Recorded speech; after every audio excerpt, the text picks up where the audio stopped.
Mas Tia, ya, eh, mempersilahkan. Assalamualaikum warahmatullahi wabarakatuh, teman-teman semua. Waalaikumsalam.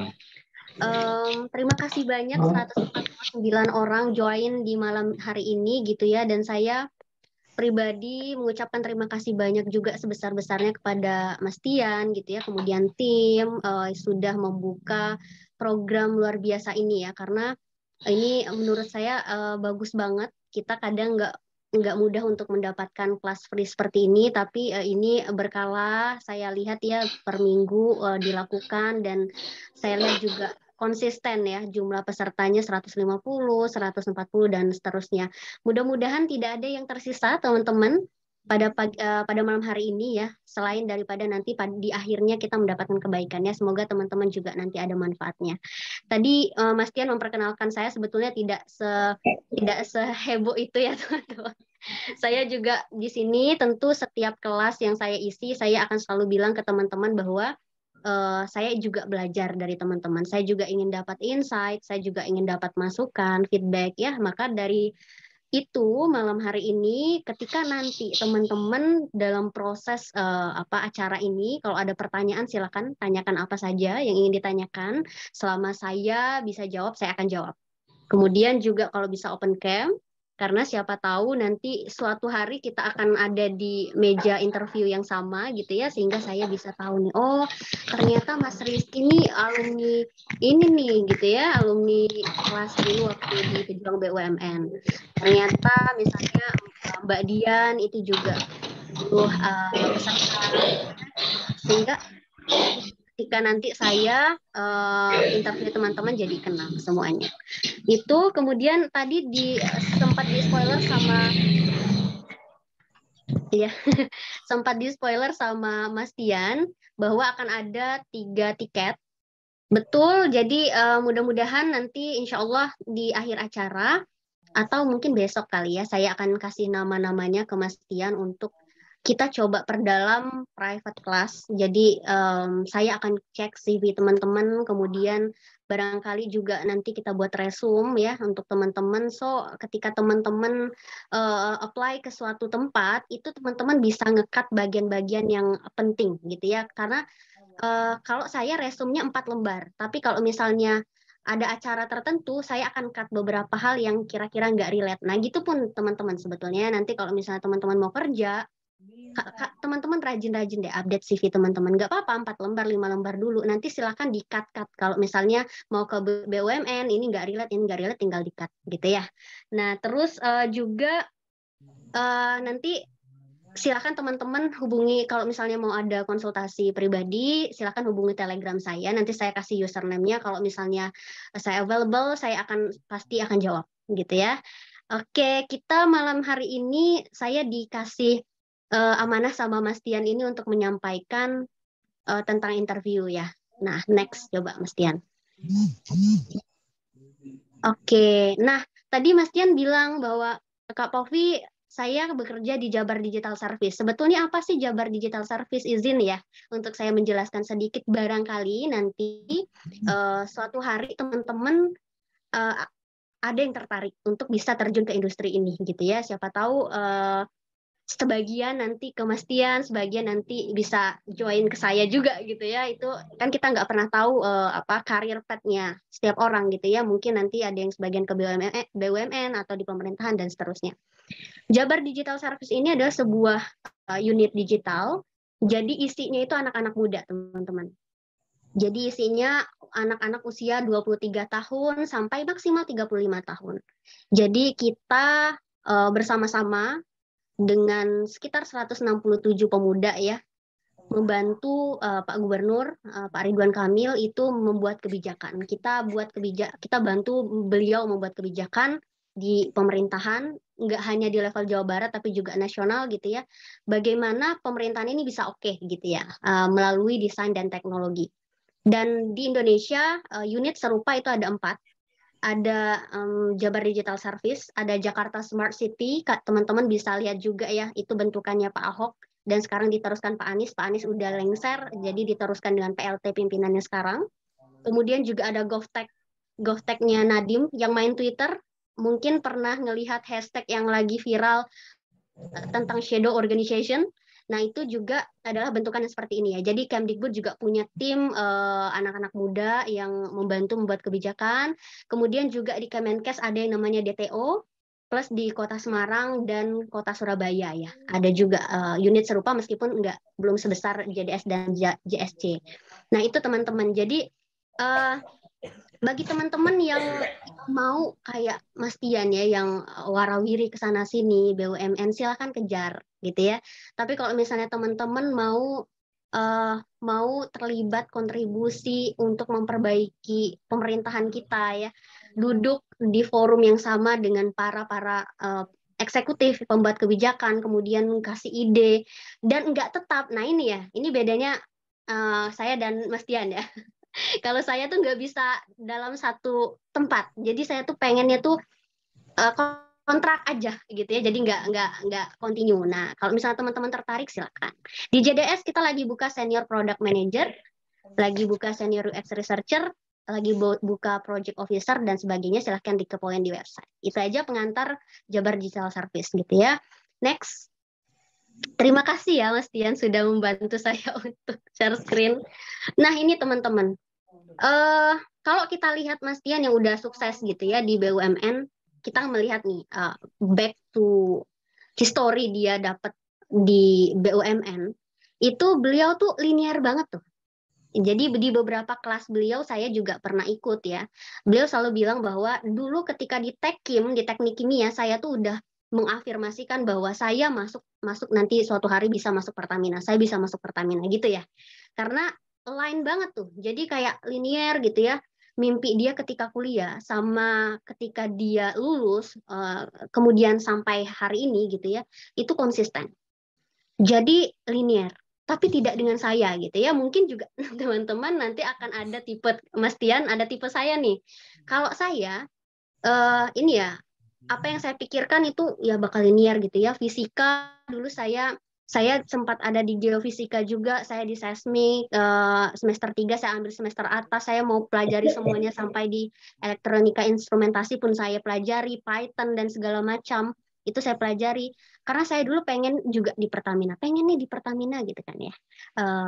Tapi ternyata apa ya, karir path hidup kita itu tidak melulu akan bisa linear gitu ya, tidak melulu akan sesuai ekspektasi. Tapi apakah itu adalah gagal? Enggak gitu teman-teman ya. Jadi ini nih awal saya intermezzo ini dulu ya, saya belum masuk ke materi interview supaya teman-teman bisa berpikir bahwa tenang aja gitu ya, bahwa interview itu teman-teman bisa lihat di TikTok, di YouTube tuh banyak banget materinya. Tapi untuk mindset teman-teman harus yakin bahwa apapun nanti karir path teman-teman harus dijalani dengan baik. Karena pasti akan ada endingnya. Pasti teman-teman ketemu tuh jati diri sesungguhnya nanti di perjalanan karir path. Nah, balik lagi ke karir path saya tuh kayak gitu ya, kayak di bawah ya, belok sana belok sini segala macam. Karena apa? Ketika lulus fisika waktu itu di sarjana 2016 Agustus saya ditawarin di KPK. Waktu itu ditawarin di KPK, kemudian saya melihat men-screening culture-nya tuh nggak oke banget. Nah ini teman-teman, jadi ketika teman-teman punya mimpi sebuah pekerjaan, please cek perusahaan apa culture perusahaannya gitu ya, karena belum tentu banget teman-teman perusahaan itu tuh bisa membackup apa yang kita butuhkan, apa yang kita sesuai gitu ya. Karena bisa jadi saya 2 bulan pertama di KPK itu stres banget gitu ya. Jadi saya nggak kuat, akhirnya saya cabut gitu ya. Nah, ketika ingin masuk, kayaknya mau nyobain Pertamina, tapi kok tiba-tiba nggak mau karena teman saya di Pertamina itu berat banget gitu ya. Tanya dia Mas Tian gimana ya? Harus tanya dong Mas Tian tuh harus sharing ya. Teman-teman harus tanya gimana tuh suka dukanya gitu ya sampai ke titik ini. Nah, pada akhirnya di 2016 akhirnya saya karena saya melepaskan yang di KPK, saya ngelamar jadi guru matematika dan fisika. Coba tuh jauh banget nggak? Jauh banget ya.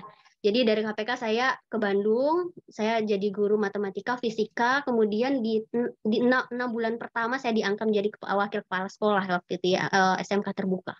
Waktu itu, kemudian ada tes untuk jadi fasilitator atau narasumber di berbagai kota untuk Kementerian Pemberdayaan Perempuan dan Perlindungan Anak.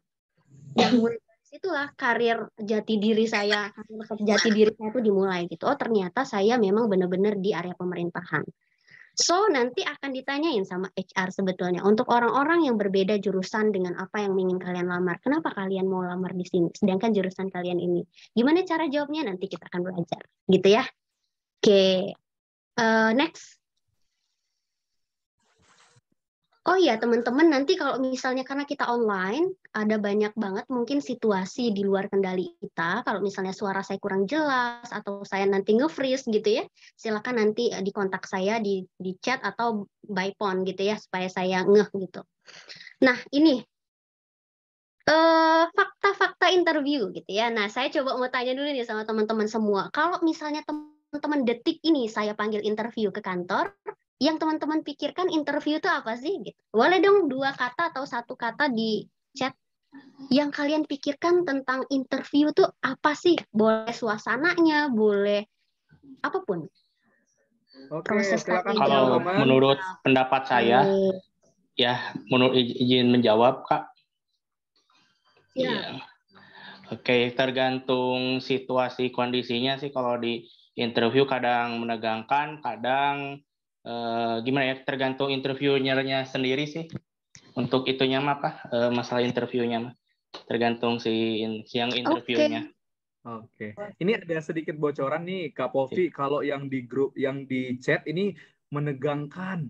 Setelah itu Iya. mencekam, Iya. menegangkan. Jadi pada Iya. intinya itu semua deh kayaknya ya. Iya, betul. Makasih banyak. Ini tadi yang open mic siapa namanya? Dandi. Oke, Dandi, thank you. Good ya. Jadi memang sesuai kondisi gitu ya. Jadi interview itu akan ada beberapa tipe dan kalau saya baca di apa ya di jawaban-jawabannya menegangkan, terus menyeramkan dan lain sebagainya. Nah ini saya akan kasih fakta supaya teman-teman tuh menghadapi interview itu enjoy gitu loh teman-teman ya. Supaya teman-teman menganggap bahwa interview itu it's okay, nggak apa-apa gitu ya. Karena gini, bargaining power kita, interviewer sama kandidat. Jadi kita itu punya power yang sama gitu loh. Nah itu dulu deh yang teman-teman harus apa ya tanamkan di pikiran teman-teman bahwa power teman-teman dan interviewer saya lah misalnya HR ya itu sama 50-50. Jadi kalau misalnya teman-teman mau ikut interview jangan takut karena misalnya kita butuh pekerjaan mereka juga butuh kita. Itu dulu. Jadi bagaimana power ini 50-50 sehingga kondisi di interview nanti enjoy gitu ya. Jadi teman-teman yakin aja. Itu fakta pertama. Yang kedua, HR itu macam-macam gitu ya. Meskipun kita punya indikator yang sama, cuman ketika interview itu orang kan beda-beda. Tetap ada faktor subjektivitas di situ ya. Saya misalnya condongnya pengennya definisi adaptif, definisi misalnya data driven, definisi core value yang lain yang saya inginkan A, HR spesialis yang lain juga bisa B gitu ya. Jadi teman-teman tenang aja karena semua orang itu akan punya pandangan yang sama. So fokus ke diri kalian sebenarnya. Itu dulu yang dipikirin ketika mau interview.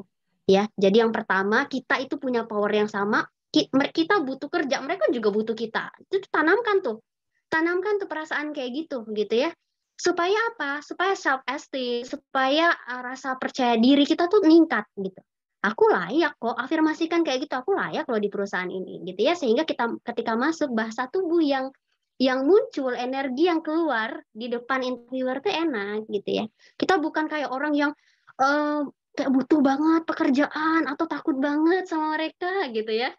Karena apa? Nah, terus yang ketiga nih, fakta selanjutnya adalah nih ya teman-teman, sebetulnya interviewer itu ya nggak apa-apa kalian tuh mau ngomong apa aja segala macam tuh nggak apa-apa gitu. Nah, cuma nanti akan coba kita jabarkan sebetulnya gimana sih cara menjawab yang bagus. Fakta keempat, saya banyak sekali menolak orang bukan karena orang itu jelek sebetulnya. Nah, dan ini terjadi di HR ya. Karena saya sebagai HR itu terhubung ya dengan HR se-Indonesia. Jadi biasanya kalau saya mau sorry, saya coba cek nama-namanya. Misal Mbak Mega ya. Mbak Mega interview. Saya lihat bahwa dia punya experience atau pekerjaan sebelumnya tempat lain itu di PT ini misalnya. Saya akan cari kontak HR-nya, saya akan cross check. Ini Mbak Mega gimana gitu ya. Atau kalau misalnya teman-teman yang fresh graduate biasanya ada kontak referensi di sana. Biasanya kita cek gitu ya beberapa. Jadi belum tentu ketika kita ditolak itu karena kita jelek. Bisa jadi kita overqualified. Bisa jadi kalian tuh terlalu bagus gitu loh. Bisa jadi karena gaji kalian tuh harusnya segini tapi keuangan perusahaan tuh segini gitu kan, sehingga kalian nggak bisa diterima gitu kan, atau hal lain. Jadi harus confident. Nah itu dulu supaya menganggap interview tuh enggak menegangkan gitu. Dan ingat interview itu paling lama 1 jam. Kalaupun ada yang lebih dari 1 jam itu ya 2 jam lah gitu kan ya, paling maksimal. Jadi ya nggak usah bingung. Jadi 2 jam itu manfaatkan, fokus ke diri, kasih yang terbaik. Itu dulu ya mindsetnya ya. Sehingga kita enjoy. Nggak ada lagi tuh istilah menegangkan. Karena kalau misalnya kita udah mindset yang menegangkan tuh pasti nggak beres deh kita interviewnya. Pasti kita gugup, tentang diri kita aja kita susah ngejelasin dan seterusnya. Gitu ya. Nah, ini tipe-tipe interview. Ada personal interview ya, itu yang biasanya face to face ya, yang teman-teman duduk datang ke ruangan, misalnya ada HR, ada manajer, ada CEO, misalnya ada, dan beberapa orang gitu kan ya. Terus group interview ini biasanya forum group discussion. Jadi beberapa kali saya juga melakukan ini karena misalnya pelamar sangat banyak di satu role, di suatu jabatan, sehingga kita ya ikut diskusi gitu ya. Kita buat kayak diskusi, kita lihat di sana karakter mereka gitu ya, kemudian kinerja masa depan mereka, bayangannya seperti apa. Dan selanjutnya online interview. Nah ini selama 2 tahun ke belakang mostly saya lebih banyak melakukan online interview gitu ya. Nah ini lucu juga nih karena ada yang lupa bahwa mereka itu ternyata pakai bajunya itu bagian atas aja rapi ya. Ketika mereka berdiri nggak pakai celana yang proper gitu ya, sehingga kelihatan. Nah ini juga hati-hati karena ternyata ketika kita itu bisa dianggap nggak serius nih ke interview gitu ya. Terus yang terakhir telepon interview. Apa bedanya? Nanti teman-teman boleh tanya kalau ada yang masih bingung gitu ya. Oke, next. Nah, sebelum ke slide selanjutnya, teman-teman, saya mau kasih tahu bahwa interview ini sebetulnya HR mau ngapain sih di interview HR gitu ya. Karena interview itu ada banyak ya teman-teman, ada interview HR, ada interview manager, ada interview user.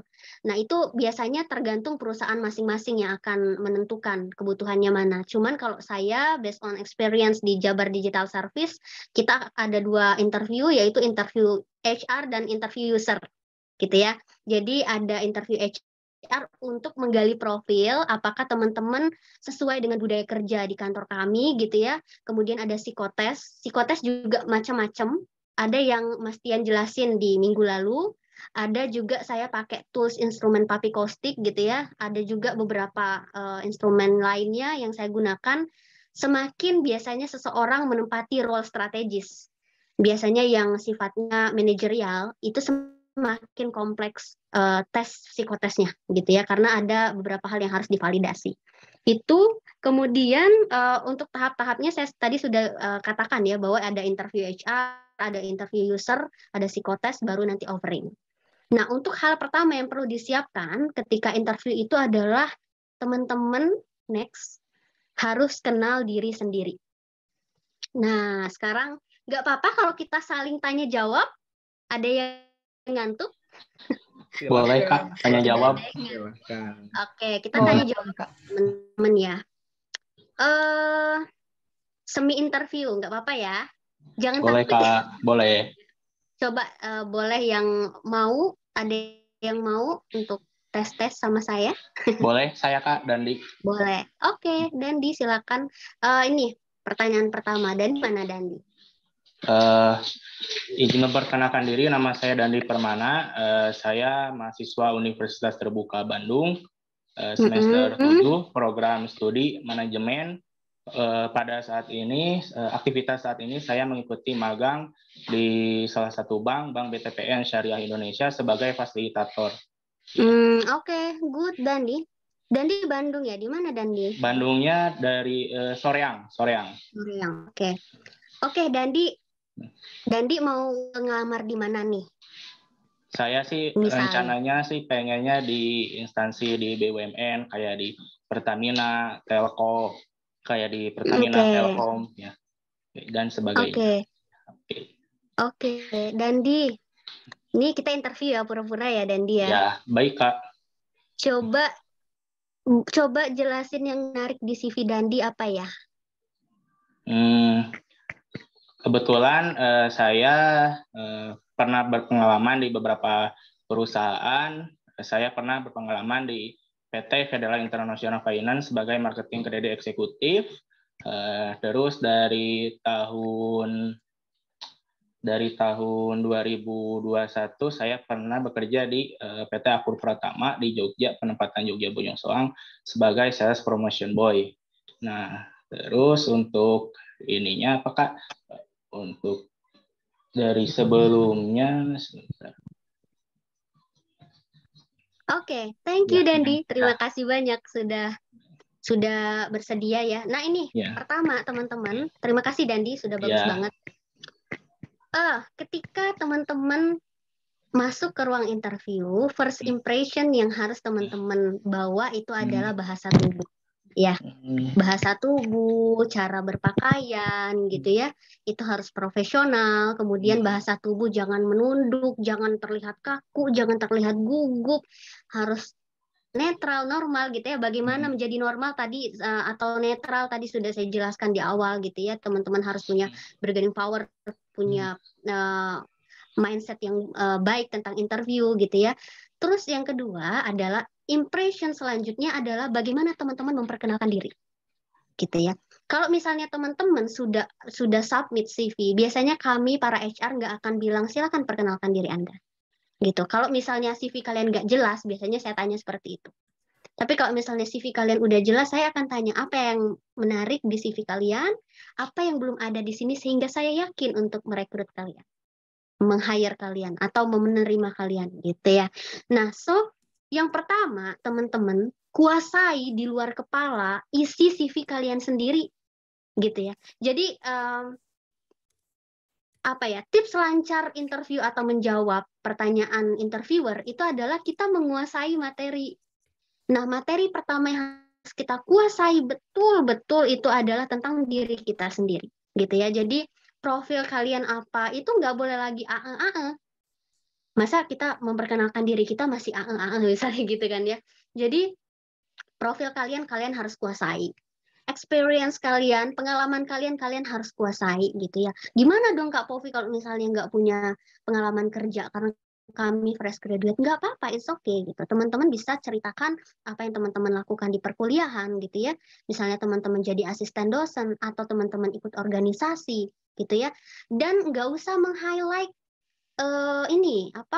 meng-highlight nama organisasinya atau misalnya jabatan segala macam nggak apa-apa, tapi lebih tekankan ke job desk dan impact yang kalian lakukan, yang kalian hasilkan daripada apa yang kalian lakukan selama perkuliahan. Itu untuk fresh graduate.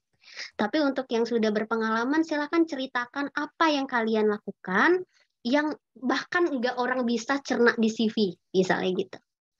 Jadi itu dulu, teman-teman harus menguasai apa yang ada di CV teman-teman gitu ya. Terus yang ketiga adalah pendidikan. Nah, pendidikan ini juga teman-teman harus di luar kepala ya. Bukan hanya misalnya baik Bapak Ibu, saya Povi Putri Utami, saya lulusan dari Fakultas Matematika dan Ilmu Pengetahuan Alam jurusan Fisika. Selesai. Enggak gitu ya, tapi apa yang teman-teman hasilkan ketika di fisika. Gitu. Pada tahun 2015 saya berhasil meraih untuk mahasiswa berprestasi utama di FMIPA. Saya juga berhasil untuk 5 jurnal dan presentasi itu. Jadi teman-teman angkat sesuatu yang teman-teman hasilkan ketika berada di jurusan itu gitu ya. Jadi sesuatu yang nggak ada atau kalau ada sesuatu yang lain daripada judul gitu ya, education itu harus dikuasai. Yang keempat adalah pencapaian. Pencapaian itu nggak harus dapat piala ya teman-teman ya. Prestasi misalnya harus menang lomba ini itu enggak. Tapi ketika kalian bisa konsisten dapat IPK 3 itu prestasi, itu achievement. Ketika kalian bisa konsisten untuk Misalnya teman-teman punya mimpi untuk tamat 3,5 tahun, terus tiba-tiba teman-teman bisa membuktikan itu adalah sebuah achievement yang akan kami nilai sebagai bentuk bahwa ini orang siap untuk bekerja, gitu. Jadi kita tuh di HR tuh nggak akan lihat teman-teman 3,95, memang itu menjadi pertimbangan, tapi bagaimana kalian menjelaskan IPK kalian itu adalah poin terpenting, gitu ya teman-teman.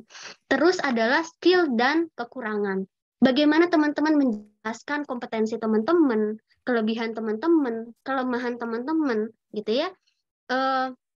Itu juga akan menjadi nilai tambah. Jadi salah satu tips interview itu teman-teman, kita harus jujur. Kita harus bilang apa yang sebenarnya gitu ya. Jangan mencoba-coba mengarang isi CV karena itu akan kedetek. Kalau enggak kedetek dari data, kedetek dari psikotes. Kedetek juga misalnya nanti dari interview user. Jadi teman-teman harus jujur dengan isi yang teman-teman tulis di CV dan teman-teman katakan. Nah, tapi ini di-combine atau dikombinasikan dengan cara penyampaian sehingga apa yang teman-teman katakan itu tuh bisa meyakinkan orang, bisa bernilai, bisa berbobot gitu. Dan untuk bisa mencapai titik menggugah orang banyak itu teman-teman harus tenang. Untuk bisa sampai di titik tenang, teman-teman harus kuasai betul-betul CV teman-teman. Gitu. Jangan sampai ketika ditanya iya mungkin misalnya gitu kan ya, atau kayaknya iya gitu. Nah, itu kan sudah mendistrak interviewer untuk semakin bertanya lebih dalam gitu ya. Kalau bisa pertanyaan interviewer tuh satu topik itu satu kali pertanyaan. Nggak ada turunan-turunan pertanyaan lainnya gitu ya. Suara saya masih aman, Mas Tian? Masih clear. Oke, soalnya unstable. Oke, selanjutnya adalah motivasi dan objektif karir. Nah, ini teman-teman ya, harus benar-benar tanya ke dalam diri, motivasi teman-teman kerja itu mau apa? Mau uang kah? Mau gaji kah? Ini ya pastilah ya, kita kerja pasti mau dapat kompensasi yang ini seimbang lah ya, maksudnya yang layak gitu ya dengan apa yang kita nanti serahkan. Tapi apa yang betul-betul teman-teman kejar? Jenjang karir kah? Pertumbuhan diri kah atau apa? Kontribusi kah? Itu dicari tahu gitu ya, dan nanti direfleksikan kemudian dipindahkan ke objektif karir gitu ya. Objektif karir itu apa, Kak Povi? Yaitu adalah teman-teman kira-kira mau bagaimana step karirnya, karir path-nya mau apa, 1 tahun pertama mau gimana, 2 tahun berikutnya gimana, 3 tahun selanjutnya gimana. Karena itu biasanya kami tanya, ingin melihat bahwa orang ini punya perencanaan hidup nggak? Orang ini memasukkan industri kami atau perusahaan kami di rencana hidupnya nggak? Gitu. Orang ini betul tahu nggak apa yang mereka inginkan? Gitu. Atau jangan-jangan sebetulnya cuman ya lamar-lamar aja misalnya gitu. Karena banyak teman-teman orang-orang yang ngelamar kerja itu cuman untuk ngetes dirinya, untuk ngetes bargaining power-nya. Ini gue masih diterima nggak ya kalau gue ngelamar ini? Gitu. Cuman gitu. Sehingga betul-betul kami ingin pastikan teman-teman ini di posisi yang tepat atau enggak, layak apa tidak kami terima, itu biasanya juga dari motivasi dan objektif karir. Nah, mulai sekarang tulislah ya teman-teman. Mulai tulis apa yang teman-teman inginkan ya. 1 tahun pertama misalnya saya betul-betul mau di Pertamina misalnya. Di mana? Di BUMN mana gitu ya. Gitu ya. Nah, di sini siapa yang mau ke Pertamina? Boleh? Saya, Mbak. Saya, Kak. Boleh. Boleh ya. Silahkan acungin jempol. Saya, Kak. Saya, Kak. Dinda. Saya, Kak, Muhammad Tablin. Saya, Kak. Randi, Kak. Ingin masuk ke BUMN. Boleh, Din. Din, saya mau tanya. Dinda ya tadi ya? Oke. Iya, Kak Popi. Dinda, saya mau tanya. Maunya tadi ke Pertamina. Pertamina mana, Din? Saya mau di Pertamina Persero. Kebetulan kemarin saya baru lihat ada lowongan untuk experience itu di officer CSR. Oke. Itu di mana lokasinya? Lokasinya di Jakarta. Jakarta, oke. Posisi apa? Officer CSR. Officer CSR. Tahu visi misi Pertamina Jakarta? Lupa, Kak. Core value? Akhlak, tapi aku belum hafalin banget. Oke. Job desk di role yang kamu mau lamar? Itu aku tahu karena dulu pernah sempat jadi karyawan kontrak di CSR sebelumnya di Pertamina juga, tapi Oke, sampai tahun good. 2018 gitu. Oke, apa tuh? Boleh sebutin nggak? Kalau job desk-nya itu kayak bikin anggaran untuk dana dan tujuannya untuk apa aja CSR itu akan disalurkan ke daerah mana, jumlahnya berapa, ini apa. Terus kayak dampak impact-nya untuk si perusahaan sendiri. Biasanya CSR itu kan dilakukan karena akibat dari adanya suatu perusahaan, dampak suatu perusahaan di situ. Jadi kayak biasanya bersifat bantuan gitu, Kapovi. Kayak misalnya di bantuan pendidikan, bangun akses jalan, atau kayak pertumbuhan kayak nanam terumbu karang kayak gitu. Oh gitu, good. Kenapa Dinda mau role itu? Karena dulu aku sebenarnya background-nya itu kan pajak sama akuntansi, Kak. Terus tapi karena dulu pernah magang di sana sampai akhirnya diangkat jadi karyawan kontrak di sana. Terus ternyata aku suka. Kan pekerjaannya berat ya. Kalau misalnya harus survei, monitoring dari pagi sampai malam. Belum kalau misalnya kita berhadapan sama kayak anggota DPR yang agak-agak nakal sama TS-TS-nya gitu. Itu tuh tapi aku tidak pernah merasa capek gitu. Ya dan bayarannya sesuai sih gitu, Kak. Oke, good. Saya highlight ya jawabannya ya. Suka. Kemudian tadi ada sentimen negatif. Ya, tadi yang nggak boleh banget ya, Din ya. Kalau di interview itu nggak boleh. Terus yang ketiga, bayarannya sesuai. Teman-teman hindari statement ini ya ketika interview. Sebelum HR atau tim perusahaan yang buka pembahasan ini. Oke, Din, tapi it's okay, ini good, bagus banget. Artinya kamu kan sudah self awareness-nya udah oke ya. Tapi the last question, kenapa harus Pertamina? Saya punya dua perusahaan nih. Saya pindahkan ke perusahaan satunya ya, JDSD misalnya, dengan job desk yang sama ya. Mau? Mau coba kalau ada kesempatan. Karena saya kenapa harus Pertamina? Nggak harus Pertamina sih. Saya sebenarnya pengen banget kerja di BUMN. Saya pengen punya jenjang karir dan selama ini tuh masih kontrak-kontrak terus. Jadi kayak saya pengen banget punya pekerjaan yang tetap dan bisa punya jenjang karir gitu, Kak Povi. Oke, nah itu sebetulnya jawabannya ya teman-teman ya. Jadi sebetulnya bukan Pertamina-nya kan, artinya kan teman-teman mau jenjang karir. Jadi kalau kita di HR pasti kita akan tanya sebetulnya sampai ke titik dasar. Sebetulnya teman-teman maunya itu, motivasinya itu sebenarnya apa? Karena perusahaannya kah? Karena job desk-nya kah? Karena role-nya kah? Karena gajinya kah? Atau justru memang karena kesukaan dan lain sebagainya? Itu kan kita detect. Ya, jadi nah itu teman-teman harus list dulu. Motivasi teman-teman apa, pengennya apa. Oh, saya pengen jenjang karir. Itu benar-benar dipegang tuh sampai akhir supaya jawabannya nggak berubah-berubah. Nanti diputar-putar pertanyaannya tetap itu jawaban teman-teman, gitu ya. Nah, next. Nah, pertanyaan yang saya tanyakan ke Dinda tadi terkait motivasi dan objektif karir. Izin, Mas Tian. Next. Ya, next ya. Oke. Oke. Nah, ini ada salah satu buku yang bagus banget. Kalau teman-teman mau baca juga boleh banget. Dari Jonathan Haidt ya. Hipotesis, sorry. Itu tentang beliau mengatakan bahwa kebanyakan orang itu meng-approach atau memilih pekerjaan itu karena 3 hal. Bukan karena 3 hal, antara 3 hal. As a job, karena pekerjaan itu. As a career atau calling. Nah, next penjelasannya. Oke. Ya, nggak apa-apa. Apaan dia? Kemudian, apa itu karena job? Itu karena misalnya saya mau bekerja di sini karena benar-benar saya mau dapat bayaran. Saya mau dapat gaji. Saya mau dapat uang. Nah, itu level pertama biasanya. Level kedua, itu karena saya mau meningkatkan kualitas diri saya. Saya mau dapat pengalaman di sini. Saya mau bangun portofolio saya. Saya mau bangun CV saya lebih baik lagi. Jenjang karir tadi ya sempat di-mention sama Dinda ya. Kemudian yang terakhir misalnya karena calling.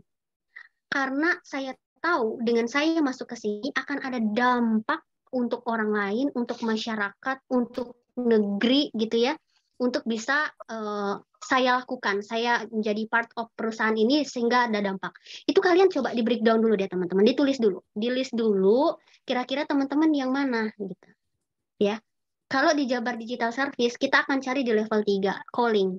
Karena kita mau bersaing di gaji, kita kalah sama swasta. Itu Tokped, kita kan yang sama dengan perusahaan kita itu kan kayak Tokopedia gitu ya, Shopee, talenta-talenta digital itu ke sana semua karena offering mereka itu 30 juta, 35 juta gitu ya, 20 juta, 18 juta dan lain sebagainya. Gitu. Kalau kita mau bersaing dengan itu enggak. Tapi di calling. Nah, itu kan nanti ada step-stepnya. Nah, teman-teman coba dihayati dulu kira-kira saya mau apa gitu ya. Nah, ya nanti boleh ya sesi tanya jawab ya, Gali ya. Itu ya, jadi kenali diri kalian dulu. Oke, next. Nah, selanjutnya adalah ketahui tentang perusahaannya. Tadi saya tanya sama Dinda, core value Pertamina apa? Dinda nggak bisa jawab. Nah, kalau misal teman-teman mau ke suatu tempat karena perusahaan itu, gitu ya. Karena misalnya kita tanyakan, kenapa mau kerja di perusahaan ini? Karena perusahaannya bagus, Bu, gini, gitu. Oh, gitu. Kamu tahu nggak core value kita apa? Kamu tahu nggak produk yang kita hasilkan apa? Kamu mau ngelamar apa? Saya mau ngelamar di project officer, Bu. Oke. Kamu tahu job desk-nya apa? Iya, Bu, mengatur program-program Pak Gubernur Jawa Barat. Sebutkan project atau program Pak Gubernur Jawa Barat. Diam, nggak bisa, gitu ya. Nah, artinya artinya kan belum mencari tahu, belum riset tentang perusahaan tersebut. So, yang kedua, selain kalian mengenali diri, kenali perusahaannya, teman. Karena patah hati banget ya kalau misalnya kita mau PDKT nih, kita mau, kan analoginya kita mau jadian nih ceritanya ya. Tapi nggak tahu nih tentang perusahaan itu akan sangat patah hati banget gitu. Ya gimana kita mau terima gitu kan ya. Kalau misalnya nggak tahu tentang perusahaan itu. So, clarify why you want the job. Kenapa kalian mau pekerjaan itu? Dan ini bisa jadi pertanyaan ya teman-teman ya. Apa yang saya jelaskan ini nanti bisa jadi berubah jadi pertanyaan. Misalnya saya tanya, kenapa kamu ingin pekerjaan ini? Itu harus dipersiapkan jawabannya. Kemudian teman-teman harus riset. Perusahaan itu gimana? Gitu ya. Budaya kerjanya, core value-nya, anak-anak perusahaannya, dan lain sebagainya. Kalau bisa kalian itu adalah Wikipedia perusahaan itu gitu ya. Sampai HR itu aja nggak tahu itu tuh apa gitu kan. Saya pernah, saking ada kandidat yang bagus banget gitu ya, lulusan luar negeri saat itu, dia menjelaskan JDS tuh justru lebih fasih dari saya. Ini keren banget gitu ya. Dan itu jadi nilai plus biasanya. Terus antisipasi dengan apa yang menjadi concern atau fokus dari recruiter atau HR gitu ya. Misal ya sesimpel dress code, on time gitu ya. Kalau misalnya buy online ya jangan off cam gitu ya. Jangan misalnya sinyalnya jadi gerasa gerusuk. Terus misalnya ada pernah satu kandidat yang saya interview, silakan coba perlihatkan portofolio Anda di bidang ini. Aduh sorry Bu, saya nggak bisa share screen soalnya saya pakai handphone. Kenapa pakai handphone? Iya Bu, soalnya tadi nggak sempat buka laptop. Wah itu udah benar-benar saya akan saya akan reject teman-teman. Karena benar-benar artinya nggak niat gitu kan ya. Nah itu siapkan semuanya. Jangan sampai ada hal-hal yang sebetulnya itu menjadi concern perusahaan atau HR atau interviewer, recruiter, tapi kita malah nggak ngelakuin gitu ya. Padahal itu bisa dilakuin. Nah kemudian siapkan jawaban dari pertanyaan-pertanyaan yang biasa dikeluarkan. Teman-teman bisa buka glassdoor.com. Jadi kalau misalnya teman-teman, ini saya kirim di sini ya. Nanti saya kirim ininya deh, screenshot untuk tahapan-tahapan melihat contekan pertanyaan interview di beberapa perusahaan besar. Di sana ada semua. Teman-teman juga bisa set jawaban-jawabannya gitu ya. Kalian bisa kepoin juga sosial medianya Mbak Vina gitu ya. Mbak Vina tahu kan ya, influencer yang suka memberikan banyak sekali konten tentang interview. Di sana juga mostly kebanyakan pertanyaan itu yang kita pakai gitu ya. Nah, jadi yang pertama ketahui, kuasai diri. Yang kedua, kuasai tentang perusahaan itu. Gitu ya. Next. Dan nggak usah bohong, nggak usah kita mengada-ngada teman-teman, karena pasti kedetek. Ini misalnya eh misalnya siapa ya? Misalnya Mbak Dian, misalnya gitu kan ya. Interview, saya tertarik banget nih sama Mbak Dian misalnya gitu kan ya. Tapi saya masih penasaran nih dengan Mbak Dian gitu kan. Kasih saya waktu 2 jam. Biasanya saya bisa dapat informasi lain selain CV dan resume gitu ya. Jadi kita apa adanya aja. Karena biasanya orang bisa ngedetect lewat mana aja tentang kita. More tips gitu ya. Dress code tadi saya selalu bilang. Kemudian harus gini. Biasanya kalau kita interview itu gugup ya. Gugup, keringetan, kadang lari-lari gitu ya. Ini nggak penting. Ini nggak penting teman-teman, tapi ini urgent. Ya, kita perlu on time atau bahkan mungkin spare waktu sekitar 15 menit sebelum interview supaya kita bisa atur nafas. Atur nafas, tenang gitu ya. Kita bisa memperbaiki apa jilbab kita bisa pakai parfum dulu supaya nggak ada hal-hal yang bisa mendistrak. Pernah itu ada yang masuk gitu ya, terus yang ngedistrak kami itu adalah apa ya? Bau misalnya apapun ya yang memancing itu kan sepele banget, tapi itu tuh mendistrak teman-teman gitu kan. Jadi sediakan 15 menit sebelum interview dan teman-teman harus tenang. Jangan sampai nafas teman-teman bisa melihat orang bisa langsung nebak oke ini gugup nih gitu kan. Jangan sampai bisa ditebak gitu kan. Teman-teman harus tenang. Terus right body language.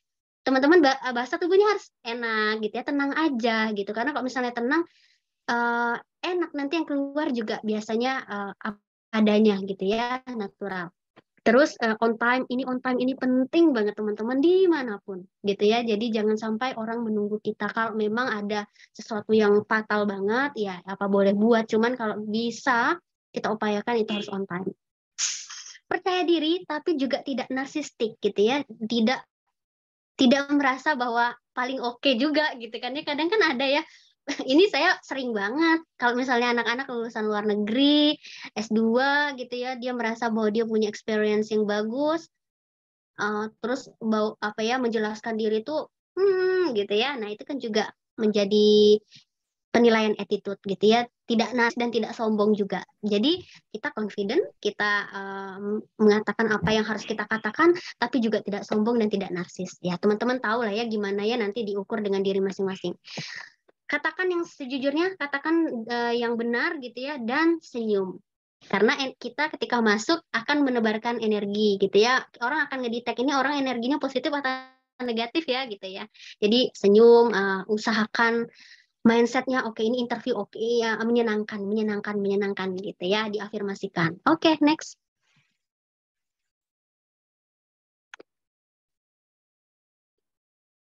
Next, Mas Tian. Udah? Sip. Oke. Oke, selanjutnya ini tadi sebelum interview ya. Jadi sebelum interview itu teman-teman, kalian tuh sudah masuk penilaian bahkan ketika kalian membalas email undangan interview kami sebetulnya ya. Ada banyak orang-orang yang justru buat ilfil itu bahkan di awal, padahal kompetensinya bagus gitu ya. Kita kirim, halo, kamu diundang untuk interview besok. Balasannya oke, noted. Gitu ya. Itu kan gimana ya? Itu kan juga penilaian. Jadi penilaian itu justru di awal banget itu tuh sudah menunjukkan sebetulnya bagaimana kita bisa berkomunikasi dengan orang gitu ya. Jawablah email dengan bagus, tampilkan bahwa kalian itu baik dalam komunikasi gitu ya. Jangan sampai ngirim emot doang kayak gini atau bahkan noted oke kayak gitu ya. Silahkan jelaskan bahwa kalian bisa hadir atau enggak, ucapan terima kasih dan lain sebagainya. Dan tips lainnya, ini nggak populer ya, tapi ini tips. Kalian cari tahu deh HR-nya di LinkedIn ya, di LinkedIn. Misalnya Jabar Digital Service, kalian cari HR-nya, misal saya. Itu dikirim pesan pribadi. Halo, Mbak Povi, Bu Povi, Teh Povi, silakan gitu ya. Saya kandidat yang akan interview besok. Semoga besok bisa ini supaya orang notice. Jadi itu adalah tips di era digital ya teman-teman. Kalau zaman dulu kita kan ngasih CV bertumpuk-tumpuk gitu ya. Untuk bisa membuat orang ngeh dengan CV kita itu biasanya strategi-strateginya dibedakan warnanya, atau dibedakan kertasnya, atau diapakan gitu ya. Tapi kalau ini tipsnya coba cari LinkedIn mereka, di notice, dikasih salam. Setelah interview dikasih salam lagi. Terima kasih Bu Povi, terima kasih untuk kesempatan bla bla bla bla. Itu adalah attitude. Bagus gitu ya. Nah, oke. Selanjutnya adalah selama interview. Saya agak cepat ya karena sudah mau 8:30. Next. Nah, ini yang selama interview, yaitu yang saya bilang tadi ya, buatlah kesan yang baik ya, senyum gitu ya, buat energinya tuh energi positif. HR juga nggak takut gimana cara membangun bonding ke teman-teman gitu ya. Belum teman ini ada satu pengalaman saya, belum mereka udah curhat pengalaman mereka. Kenapa kamu mau lamar sini? Bu, saya udah lamar kemana-mana. Tolong Bu ya, saya punya kompetensi yang baik. Jangan langsung bangun suasana seperti itu gitu ya, nggak usah cerita personal, tetap tenang, jawab apa yang ditanyakan, tidak oversharing, nggak sharing too much hal-hal yang nggak perlu ya. Ini nanti kita pelajari nanti ketika kalian tanya ya. Kemudian kita postur tubuh, lihat di YouTube deh postur tubuh ketika interview. Nah ini nanti mungkin akan dibahas oleh psikolog ya di next kelas ya. Teman-teman coba tanya deh postur tubuh yang bagus gimana gitu ya, kemudian bagaimana apa yang dilihat dalam bahasa tubuh orang gitu ya ketika interview dan lain sebagainya. Ini mungkin psikolog yang lebih bisa menjelaskan seperti apa yang idealnya gitu ya. Kemudian on time ya, seperti yang saya bilang tadi, spare waktu 15 menit sebelum interview supaya kita bisa mengatur ritme nafas, kita bisa mengatur ritme dan performa tampilan dan lain sebagainya. Dan bawa portofolio teman-teman. Kalau misalnya ada bukti fisik, misalnya teman-teman pernah nulis buku, teman-teman mau daftar di komunikasi, misalnya gitu kan ya, atau content writer, bawa gitu. Teman-teman pernah nulis jurnal, bawa gitu. Sesuatu yang ada bukti fisiknya di CV, itu kalau bisa bawa. Karena kita nggak pernah tahu ketika orang minta bukti gitu ya. Dulu waktu saya interview di Jabar Digital Service, saya ditanya, kamu di sini tulis bahwa kamu adalah konsultan dan penulis modul di kementerian. Kami bisa lihat, wah untung saya ada 4 modul saat itu saya bawa, dan mungkin itu poin itu yang bisa membuat saya lulus. Karena yang lain tuh keren-keren banget teman-teman. Lulusan luar negeri, saya S1 gitu ya, dan lain sebagainya. Nah itu kita nggak pernah tahu aspek mana sebetulnya yang bisa menggugah HR. Jadi kita benar-benar harus well prepared gitu ya. Dan dressnya harus profesional ya selama interview. Teman-teman harus tetap tenang. Itu aja kuncinya. Untuk bisa tenang, kuasai tadi 2 hal ya. Diri sendiri dulu dan tentang company-nya. Next. Nah ini adalah beberapa top 10 ya. Sebenarnya ada banyak. Top 10 kesalahan yang biasanya dilakukan. Yang pertama, enggak riset tentang organisasi. Yang kedua, teman-teman merasa paling tahu. Jadi enggak ditanya, ngerocos saja gitu kan. Jadi apa yang ditanya enggak clear jawabannya gitu ya. Atau bahkan terlalu oversharing gitu ya. Jadi jawab apa yang ditanyakan. Kemudian enggak bisa mengungkapkan apa yang sebetulnya ingin teman-teman katakan. Jadi yang ngalur ngidul lah, yang enggak clear lah bahasanya gitu ya, maka perlu sering-sering latihan untuk sebelum interview ya, bagaimana membahasakan profil teman-teman, membahasakan profil organisasi itu, bagaimana membahasakan experience teman-teman, achievement teman-teman, dan seterusnya. Terus yang selanjutnya adalah teman-teman tidak tahu apa yang ingin teman-teman capai, goal teman-teman apa gitu ya. Dan selanjutnya tidak bertanya apapun tentang perusahaan tersebut. Ketika kami tanya apa yang ingin teman-teman tanyakan, silakan kami kasih kesempatan. Enggak Bu, enggak ada pertanyaan. Kenapa? Enggak ada Bu, enggak ada pertanyaan. Pokoknya yang penting saya diterima aja, misalnya gitu kan ya. Jangan ya teman-teman ya. Teman-teman juga, seperti yang saya bilang, teman-teman punya power, punya bargaining power yang sama dengan interviewer. Silahkan buat juga momen kalian menginterview HR-nya gitu ya. Teman-teman harus mengcounter pertanyaan-pertanyaan HR itu dengan pertanyaan teman-teman juga gitu ya. Oke Ibu, terima kasih untuk kesempatannya. Saya ingin bertanya tentang satu hal, apa yang menjadi fokus perusahaan saat ini? Kalau HR-nya nggak menguasai, nggak bisa jawab loh. Iya kan? Atau bahkan, oke Bapak Ibu, terima kasih untuk kesempatannya. Saya ingin tanyakan bagaimana perusahaan ini mempertahankan pegawainya. Dari sana teman-teman nanti akan dapat jawaban bahwa benar nggak sih sebetulnya perusahaan ini tepat untuk saya gitu. Ya. Terus yang selanjutnya adalah ya tentu ya tadi harus profesional, menggunakan dress atau tampilan kita harus baik. Kemudian juga yang ke-8 itu belum apa-apa sudah ngomongin uang gitu kan ya. Ada yang mau ditanyakan, mohon maaf Bu, gajinya berapa ya? Gitu ya. Itu biasanya merusak suasana banget teman-teman. Kalau misalnya pertama-pertama udah nanya gaji gitu, nggak apa-apa sebetulnya nanya gaji ya. Cuma nanti akan ada waktunya ketika mereka pasti akan tanya ekspektasi salary gitu ya, atau mungkin mereka tanya gaji teman-teman saat ini berapa gitu ya. Terus catatan akademik yang buruk ini biasanya bukan ke IPK ya, tapi misalnya ada track record misalnya lulusnya lama 7 tahun misal ya. Ini bukan jelek ya teman-teman ya, tapi kita akan coba tanyakan kenapa, apakah kamu ada concern lain selama kuliah, apa yang menyebabkan lulusnya lama dan seterusnya gitu ya. Dan terlalu banyak berekspektasi. Misal ketika saya di sini nanti saya ingin laptop, saya ingin mobil dinas gitu ya. Saya ingin ada BPJS, ada ini, ada itu, ada uang lembur, ada ini, ada bonus gitu kan. Belum apa-apa, belum lulus udah banyak banget ekspektasinya. Nah, itu ya beberapa top 10 dari common mistake of interview. Next.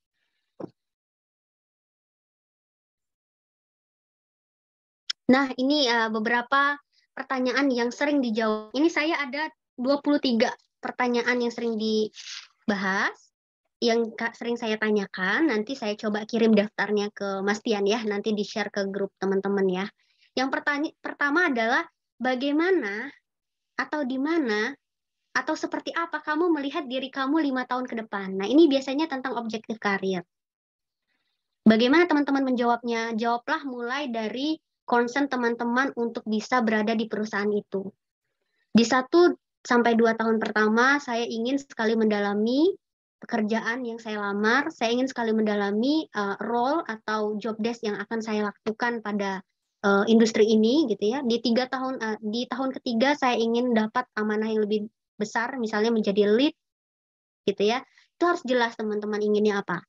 Sampai di tahun kelima nanti saya akan bla bla bla bla, dijelaskan semuanya gitu ya. Jadi jelaskan komitmen teman-teman, masukkan di apa ya, di mimpi teman-teman di 5 tahun pertama itu, masukkan perusahaan yang ingin kalian lamar dan mention itu dan bilang itu ke interviewer. Yang kedua, apa kekuatan dan kelemahan teman-teman ya. Kalau misalnya kelebihan, ya bilang aja apa kelebihan teman-teman, kemudian apa impact dari kelebihan itu. Saya pandai manajemen waktu sehingga saya biasanya jarang sekali untuk mengulur deadline semua pekerjaan yang diberikan kepada saya. Misalnya gitu kan ya. Jadi rumusnya adalah kalau kelebihan itu jelaskan kelebihannya, impact apa yang dihasilkan daripada kelebihan ini. Kalau kekurangan, rumusnya adalah jelaskan kekurangan teman-teman, pelajaran apa yang teman-teman petik, dan apa solusi perbaikan. 3 ya. Kalau kelebihan tadi 2, kalau kekurangan 3. Kekurangannya apa, kemudian yang kedua adalah tadi ya, pelajaran apa yang dipetik, yang ketiga solusi perbaikan. Saya orangnya kurang fokus, namun 6 bulan pertama ini saya melihat saya bisa mengatur jadwal saya di Google Calendar sehingga saya bisa meningkatkan produktivitas saya bla bla bla. Nah, itu gitu ya. Jadi teman-teman jelaskan. Jadi nggak jawabnya itu kekurangan kamu apa? Saya lelet Bu, saya kurang bisa manajemen waktu Bu. Jadi nggak apa-apa jujur kayak gitu, cuman ada terusannya ya. Tadi yang 2 hal itu pelajaran yang diambil dan bagaimana teman-teman memperbaikinya.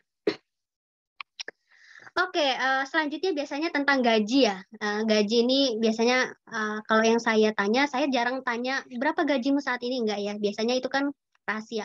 Tapi kalau saya biasanya tanyakan ekspektasi salary yang kamu inginkan berapa. Kalau fresh graduate, itu teman-teman tipsnya adalah teman-teman cek UMR di daerah itu. Gitu. Jakarta berapa UMR-nya? Nah, coba sebutin di range itu. Misalnya kalau teman-teman merasa, ya Kak Povi, kalau misalnya saya sebutkan nanti kan nggak cukup dong dengan kebutuhan saya gitu ya. Teman-teman bisa tambahkan dengan riset pasar yang lain. Jadi ketika ditanya, teman-teman juga bisa jawab bahwa ketika saya riset di role yang ingin saya lamar ini, maka saya mendapatkan range gaji di antara 6 juta sampai 9 juta. Maka di range itu semoga bisa dapat dipertimbangkan oleh Bapak Ibu HR. Gitu. Jadi range ya teman-teman, nggak ngomong nominal. Karena misalnya teman-teman bilang, ekspektasi salary saya 10 juta Bu, gitu. Biasanya itu langsung nanti akan HR bilang, wah ini nggak sesuai nih dengan pagu anggaran kita, gitu kan. Atau misalnya, wah ini kekecilan, jadi teman-teman malah dikasih yang terlalu kecil misalnya gitu kan ya. Jadi bilang aja range. Jadi dua ya, bisa UMR atau yang kedua teman-teman riset. Kalau misalnya gajinya itu udah nggak UMR ya, atau di atas UMR gitu. Terus yang kelima adalah what's your work style. Jadi kamu kerja itu gimana sih gitu ya. Kamu suka kerja itu di lingkungan seperti apa sih gitu. Kamu ingin kerja itu bagaimana sih? Apa yang bisa membuat kamu semangat bekerja dan lain sebagainya. Itu kemudian kenapa kita harus hire kamu gitu ya, apa yang membedakan kamu dengan kandidat lain. Nah itu teman-teman harus bisa jawab, dan apa yang bisa memotivasi kamu. Oke, next.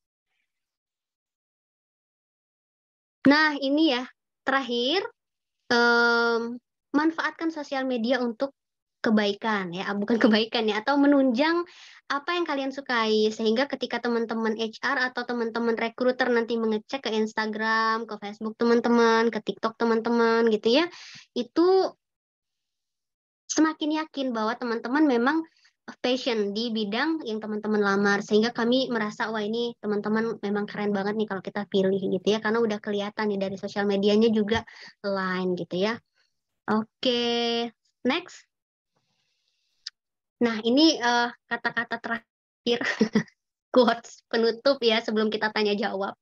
Silakan maksimalkan kesempatan karir kalian melalui kalian harus maksimalkan profile kalian. Baik itu di CV kalian, di sosial media kalian, bahkan di LinkedIn kalian ya teman-teman. Karena di era digital ini kita udah biasanya LinkedIn itu udah baik. Bercita-citalah. Nah ini ya teman-teman. Yuk kita sama-sama bercita-cita untuk suatu saat kita tuh nggak perlu lagi buat CV. Ya, ini cita-cita saya banget nih. Suatu hari saya nggak perlu update CV lagi, karena orang-orang sudah tahu sebetulnya apa yang kompetensi kita, kualifikasi kita, dan orang bisa men-screening hanya melihat diri kita, gitu ya. Wah ini kalau kita mau tentang ini hubungi Kang Rizky deh misalnya, hubungi Mas Tian deh gitu. Tanpa kita harus apply lagi, tanpa kita harus kasih CV lagi. Dan terus tingkatkan kapasitas diri kalian sampai nanti kalian bisa menjadi versi terbaik, gitu ya. Jadi diri sendiri, tingkatkan diri, atur cara menjawab, belajar terus, yakinlah teman-teman suatu hari upaya kalian itu akan mengantar kalian ke tempat yang bukan hanya kalian inginkan, tapi yang kalian butuhkan. Karena bekerja itu teman-teman sejujurnya nggak enak-enak banget gitu ya. Akan ada masa down-nya juga, stresnya juga. Jadi berdoalah untuk bisa ditempatkan oleh Tuhan di tempat yang terbaik, bukan hanya kalian inginkan tapi juga kalian butuhkan. Kalau ada pertanyaan, silahkan untuk hubungi Telegram saya. Next, Mas Tian. Sorry. Ini ya nomor Telegram saya dan WA saya, nggak apa-apa. Silahkan kalian simpan. Kalau mau japri silahkan. Selama saya available, saya akan jawab. Email saya itu, kemudian sosial media saya nama asli semua ya. Jadi semua sosial media saya nama asli, dan foto profilnya itu selalu satu, sama semua. Jadi kalau misalnya foto profilnya beda itu berarti fake account gitu ya. Jadi foto profilnya foto profil yang di Zoom yang saya pakai sekarang. Gitu. Terima kasih banyak teman-teman. Kurang lebihnya mohon maaf. Kita banyakin aja di sesi tanya jawab ya. Wassalamualaikum warahmatullahi wabarakatuh.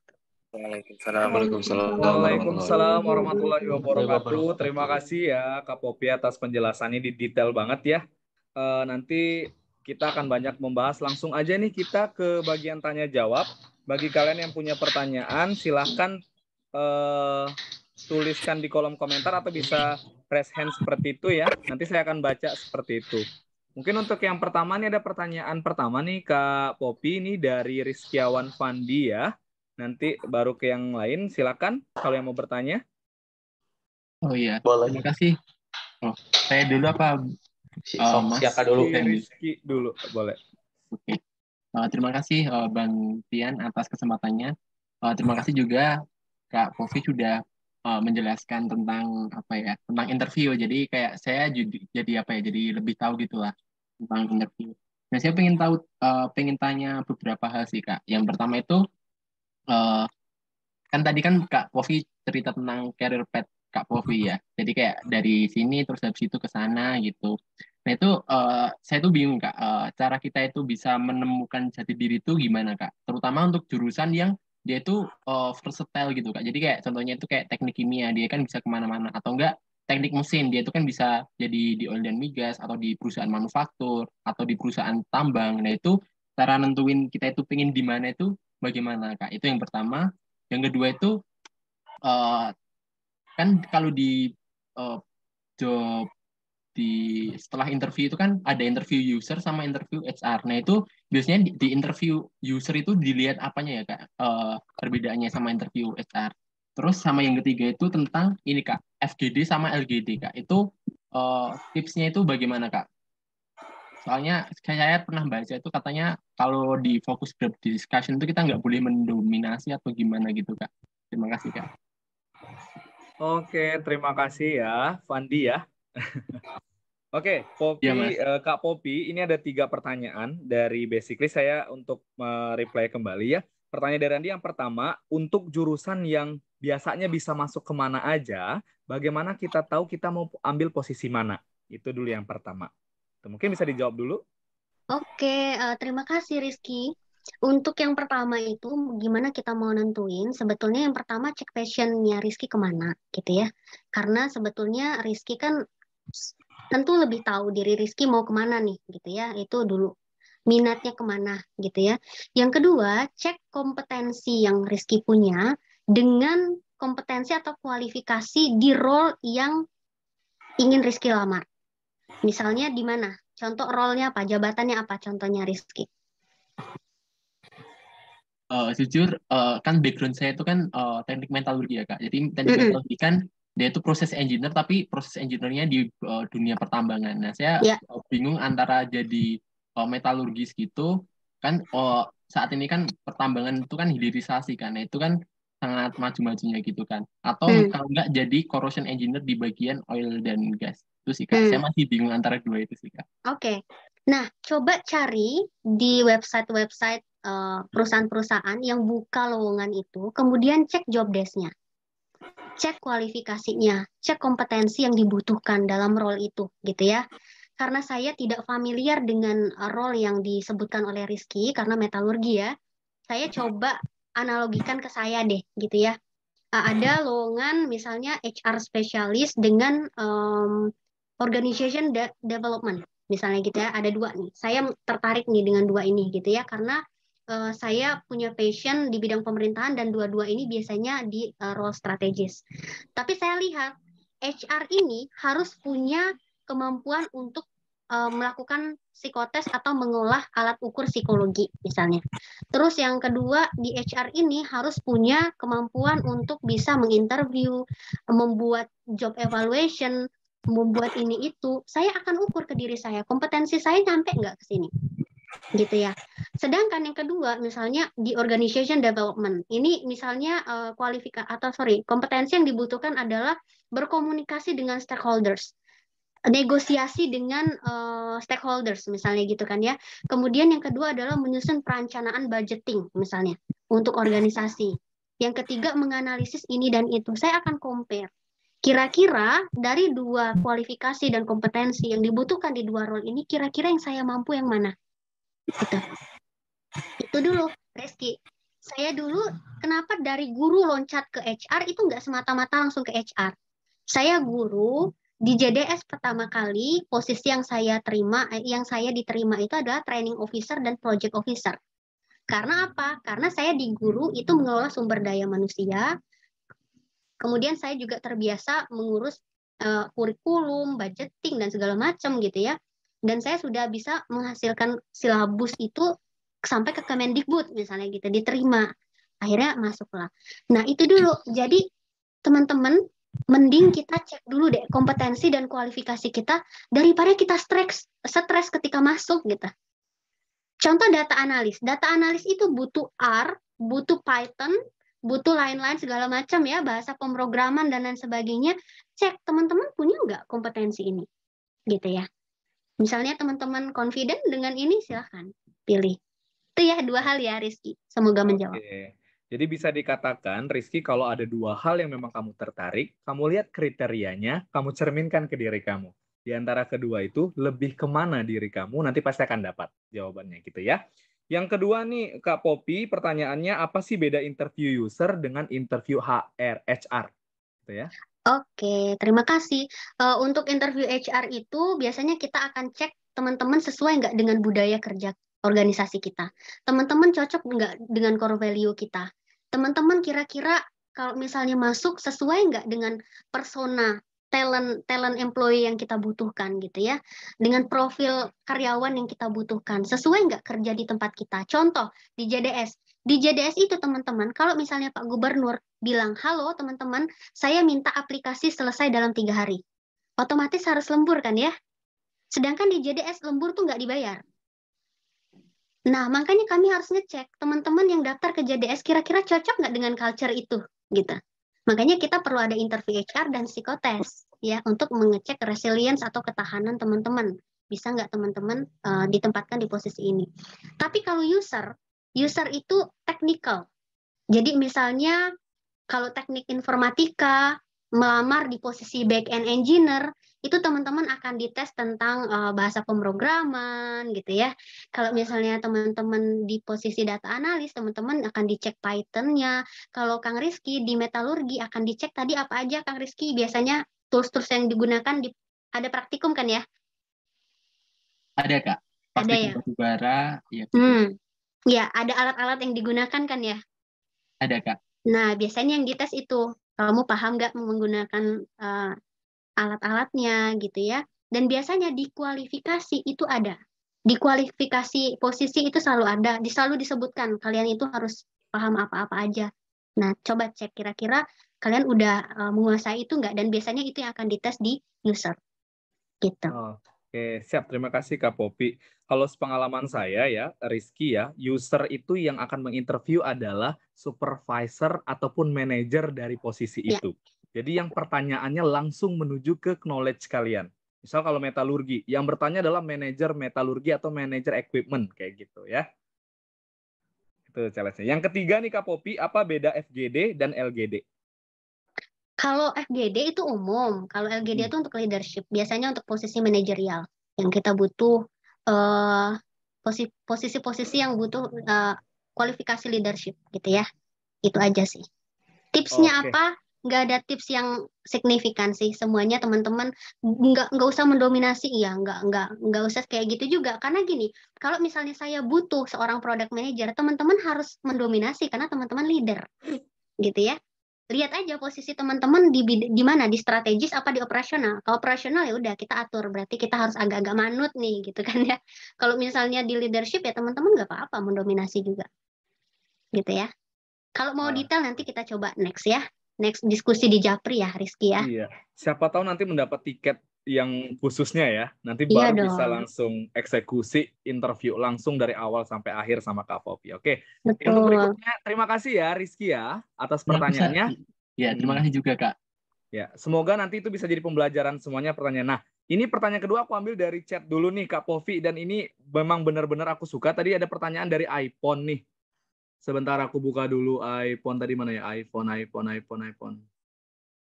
Nah, ini dia. Ini juga salah satu beberapa hal yang mungkin sangat menjadi momok bagi para pelamar kerja nih, Kak Poppy. Kak Poppy, apakah HR sering interview menggunakan bahasa Inggris? Dan bagaimana jika kita kurang paham apa yang mereka tanyakan dan tidak bisa menjawab dengan bahasa Inggris? Apakah itu bisa mengurangi nilai kita? Ya, terima kasih ya iPhone ya. Ya, saya jawab dari experience saya ya. Kalau misalnya posisi yang kalian lamar itu ada kualifikasi yang mengharuskan posisi kalian itu berbahasa Inggris, kemudian ketika kalian interview itu kalian berbahasa Indonesia, biasanya sangat mempengaruhi. Contoh, teman-teman melamar di posisi marketing.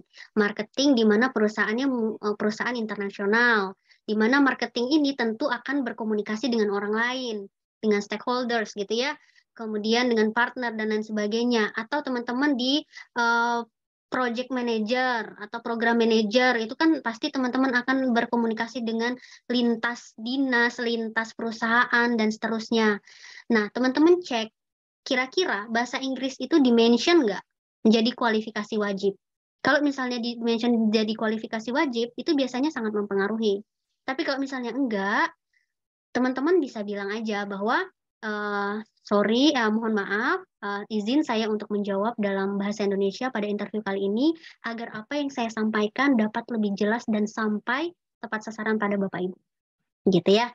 Jadi nggak apa-apa, bilang aja seperti itu. Dan teman-teman cek juga bahwa perusahaannya itu level mana. Misalnya benar-benar perusahaan Jepang atau perusahaan luar negeri, kalau kalian nggak bahasa Inggris biasanya kan akan sangat mempengaruhi. Itu Mas Tian. Semoga menjawab. Siap. Gitu ya, untuk yang berbahasa Inggris atau enggak. Berikutnya kita balik lagi dari yang bertanya nih ya. Ini kalau tadi laki-laki, sekarang pertanyaan kita ke perempuan dulu ya, nanti baru kita balik lagi. Coba Kak Dian Natasha, boleh? Oke, baik Kak Povi. Saya Dian Natasha, izin bertanya. Untuk interview itu kan biasanya tadi ada pertanyaan kelebihan dan kekurangan dari pribadi kita sendiri. Nah, apakah jika kita memberikan jawaban kekurangan itu bisa mengurangi kita untuk diterima di perusahaan tersebut? Misalkan saya menjawab kekurangan saya adalah time management dan multitasking, yang dimana kalau multitasking itu terkadang kita gelisah, terkejar deadline-nya atau enggak segala macam, dan time management kita tuh kurang baik gitu. Apakah itu bisa mempengaruhi untuk kita diterima di perusahaan tersebut? Dan menurut Kak Povi sendiri lebih baik gimana ya Kak saat kita menjawab kelebihan dan kekurangan diri kita gitu? Terima kasih Kak. Oke, tadi di slide, kalau nggak salah di 2 slide terakhir udah saya jelaskan itu untuk kekurangan ya, Mbak Dian. Kalau misalnya kita cuma jawab kekurangan saya time management, itu bisa sangat mempengaruhi karena artinya Mbak Dian cuma memberikan informasi bahwa sebatas kekurangan gitu ya. Nah, tapi tips yang saya berikan tadi kan untuk menjawab kekurangan itu ada 3 step, yaitu jelaskan kekurangannya, jelaskan pelajaran yang diambil, kemudian jelaskan apa upaya perbaikan untuk mengatasi kekurangan tersebut. Sekarang kita breakdown sama-sama. Apa kekurangannya? Time management. Time management. Apa pelajaran yang diambil dari time management ini? Time managementnya berantakan gitu ya? Ya. Iya Mbak. Terkadang kita time managementnya masih berantakan karena mungkin nggak teratur gitu ya, mana yang lebih penting atau itu. Akibatnya apa? Akibatnya kadang tugasnya mungkin hamin 1 jam baru kekumpul gitu kalau misalkan di perkuliahan. Upaya perbaikan yang dilakukan apa? Jadi biasanya saya itu melihat yang lebih penting dulu, yang lebih urgent, dan kesempatan untuk saya mengerjakan itu waktunya lebih bisa cepat gitu. Jadi saya akan mengerjakan tugas yang itu terlebih dahulu. Kalau misalkan ada tugas yang membuat saya mengerjakannya itu dengan waktu yang lama, terus deadline-nya mungkin agak lebih lama, itu akan saya nomor 2-kan gitu. Itu udah bisa jadi satu rangkaian jawaban. Baik Bapak Ibu, saya izin menjawab terkait kekurangan yang saya miliki. Kekurangan saya miliki adalah time management yang masih berantakan. Namun saya sudah mengambil pelajaran dari kekurangan saya berupa bahwa saya terbiasa akhirnya mengerjakan tugas di H-1 jam. Dan itu membuat kinerja saya menjadi tidak baik. Nah, untuk memperbaiki kekurangan ini, maka saya melakukan set prioritas kembali untuk pekerjaan-pekerjaan saya dari yang termudah sampai yang tersusah. Sehingga ini bisa memperbaiki kekurangan saya tadi, dan saya sudah merasakan bahwa perubahan daripada setelah saya melakukan perbaikan ini, time management yang saya lakukan itu sudah tidak lagi berantakan. Selesai. Gitu ya. Jadi, itu rumusnya ya. Sebutkan kekurangannya, apa pelajaran yang diambil. Yang ketiga adalah perbaikan yang dilakukan seperti apa. Gitu ya, Kak Dian. Oke, makasih banyak Kak Ufi. Sama-sama. Sering-sering ditulis ya, teman-teman semua ya. Intinya bisa dikatakan apabila kekurangan itu harus ada antisipasinya kayak gitu ya. Jadi bagaimana kekurangan itu terlihat seperti kelebihan kayak gitu kali ya, Kak Popi ya. Kayak gitu. Oke, siap. Terima kasih ya, si Dian. Ini aku coba ambil lagi di dalam chat karena ini banyak banget pertanyaannya ya. Yang sama, aku coba ambil nih. Ini ada pertanyaan dari Triana Sagita, ada pertanyaan dari Seni juga, dan beberapa yang lainnya. Selamat malam, Kak Popi. Izin bertanya, apakah memang dalam proses rekrutmen apabila kita tidak lolos, kita tidak mendapatkan informasi by email dari interviewer atau perusahaan? Dan aku gabungkan dengan pertanyaan Seni ya. Bagaimana caranya kita tahu bahwa kita itu tidak diterima, tapi tidak ada informasi dari perusahaan yang kita lamar? Gitu. Oke, yang pertama tadi kita dapat notifikasi nggak ya kalau misalnya nggak lolos gitu ya. Nah ini balik lagi sebetulnya ke perusahaannya. Kalau misalnya perusahaan yang sudah menggunakan website kayak Gojek gitu ya. Jadi kalau di Gojek itu kan kalau misalnya teman-teman mau apply, itu nggak perlu lagi send CV gitu-gitu, nggak perlu lagi teman-teman. Jadi CV teman-teman itu teman-teman harus ketik di dalam sistem, di dalam dashboard atau website mereka gitu ya. Jadi CV pun tidak dibutuhkan lagi karena kita harus mengkopas ke sana. Dan biasanya ada statusnya gitu kan ya. Jadi sudah terdirect ke email teman-teman, ada statusnya misalnya ini masih dilanjutkan, ini sudah nggak dilanjutkan, ini lanjut wawancara dan seterusnya. Dan biasanya beberapa perusahaan punya talent pool seperti itu. Nah, cuman kalau misalnya yang tidak punya, itu biasanya kalau pendaftarnya banyak, untuk sesi administrasi itu biasanya nggak dikasih notifikasi. Tapi berbeda kalau perusahaannya udah bagus ya. Kalau perusahaannya bagus harusnya sudah ada notifikasi sih. Jadi langsung blast email gitu. Jadi kalau misalnya teman-teman nggak lolos, itu langsung otomatis dapat notifikasi. Cuman nggak semua juga. Jadi kalau misalnya teman-teman nggak dapat notifikasi, biasanya itu karena pendaftarnya terlalu banyak. Jadi nggak bisa di manual satu-satu gitu. Nah, tapi kalau di wawancara, itu biasanya harusnya dapat. Kalau misalnya nggak dapat notifikasi, wah itu harus dipertanyakan perusahaannya gitu ya. Biasanya nggak boleh ya, HR harus memberikan informasi kalau sudah sampai di tahap wawancara. Itu. Kemudian tadi yang kedua apa, Mas Tian? Kira-kira ada nggak sih durasi waktu, kan itu lama banget, misalnya udah hampir 1 bulan nggak ada kabar. Oh, berarti kita udah memutuskan apakah itu gagal atau seperti apa? Ya, biasanya kita pakai sistem kuartal kalau di HR ya. Ada sistem 3 bulan, tapi ada juga yang 6 bulan. Jadi teman-teman itu, database teman-teman itu masih berlaku di perusahaan itu 3 bulan. Jadi bisa nah ini ya teman-teman, ada perusahaan yang ngasih timeline, yang ngasih jadwal rekrutmen. Jadi teman-teman bisa lihat banget tanggal-tanggalnya, mulai dari administrasi, mulai dari interview, mulai dari psikotes, mulai dari pengumuman, itu bisa kalian lihat. Nah, tapi kalau misalnya mereka tidak memperlihatkan timeline itu, maka kita bisa katakan bahwa itu bisa berlaku di 3 bulan atau 6 bulan. Jadi kalau misalnya 3 bulan teman-teman nggak dihubungi juga, berarti ya mungkin nggak diterima gitu ya. Tapi biasanya kalau misalnya tahapan yang sudah dilakukan maksimal 2 minggu ya harusnya sudah ada dapat notifikasi. Nah, untuk status CV kalian itu biasanya dipertahankan oleh perusahaan selama 3 bulan. Kalau 3 bulan tidak juga teman-teman dipanggil, biasanya CV-nya langsung tidak berlaku lagi gitu ya, karena dalam asumsi kami di HR, CV itu akan terupdate lagi dan sudah tidak berlaku, atau 6 bulan. Jadi misalnya ada posisi kosong dan teman-teman bisa jadi potensial dan waiting list, saat itu kita akan telepon lagi. Seperti itu, Mas Tian. Oke, siap ya. Jadi karena ini banyak banget pertanyaan terkait dari internship Pertamina kemarin, Kak Popi kan. Jadi sampai hari ini tuh belum ada pengumuman. Jadi semoga bisa menjawab ya pertanyaan Kak Popi. Nah, ini karena kita melihat waktu, jadi aku buka untuk 2 pertanyaan lagi ya.